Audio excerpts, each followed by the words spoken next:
Hello everyone, welcome to our channel Gopal সেবা। রাধে রাধে, জয় শ্রীকৃষ্ণ। আরও একটি নতুন ভিডিও নিয়ে চলে এলাম। আজকে আমি শেয়ার করছি আমার গোলু সোনার ট্রেন জার্নি এবং ট্রেনের সেবা। তো প্রথমে ট্রেনে উঠে গেছি, ট্রেন স্টেশন থেকে ছেড়ে দিয়েছে। এটা একটি লং জার্নি ছিল। ট্রেন স্টেশন থেকে ছেড়ে দিয়েছে। এরপর আমি আমার গোলু সোনার দুপুরে ওকে চেঞ্জ করিয়ে দিয়েছিলাম, জামা ছাড়িয়ে দিয়েছিলাম। এরপর ওকে ভোগে দিয়েছিলাম লাড্ডু আর মাজা। লাড্ডুগুলো চাপে ভেঙে গেছিলো, তো এটা আপনারা স্কিপ করবেন একটু। ভোগ দেওয়ার পর আমি ভোগ তুলে নিয়ে ওকে একটু শুইয়ে দিয়েছিলাম। ট্রেন তখনও চলছিল, দুপুর হয়ে গেছিলো, এই 1টা-1:30টা নাগাদ। তো আমি ওকে শুইয়ে দিয়েছিলাম। আমাদের ট্রেন ছিল 11টা নাগাদ। ব্যাঙ্গালোর থেকে ভুবনেশ্বর অবধি জার্নি ছিল। এরপর বিকেলে আমি ওকে ঘুম থেকে উঠিয়ে দিই।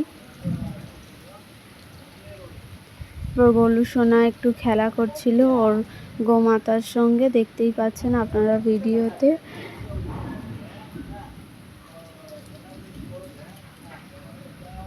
বাইরের আবহাওয়াটা আপনারা একটু দেখে নিন। প্রায় সন্ধে হালকা সন্ধে হয়ে এসছিল, মোটামুটি 6টা নাগাদ। এরপর আমি ওকে সন্ধে ভোগটা দিয়ে দিয়েছিলাম। আজকে সন্ধে ভোগে দিয়েছিলাম দই, দেখতেই পাচ্ছ। এবার হালকা সন্ধে নেমেও এসছে।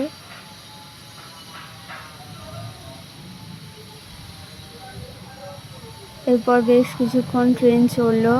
রাত হওয়ার সঙ্গে আমি আমার গোলু সোনার রাতের খাবারটাও দিয়ে দিয়েছিলাম, বিস্কুট দিয়ে দিয়েছিলাম। আর বাইরে দেখো পুরো অন্ধকার হয়ে গেছিলো, রাত হয়ে গেছিলো। রাতের খাবার দাবার সেরে আমি আমার গোলু সোনার শয়ন দিয়ে দিয়েছিলাম। আমার পাশেই ছিল সে, আমি ওকে একটু ঘুম পাড়িয়ে দিচ্ছিলাম।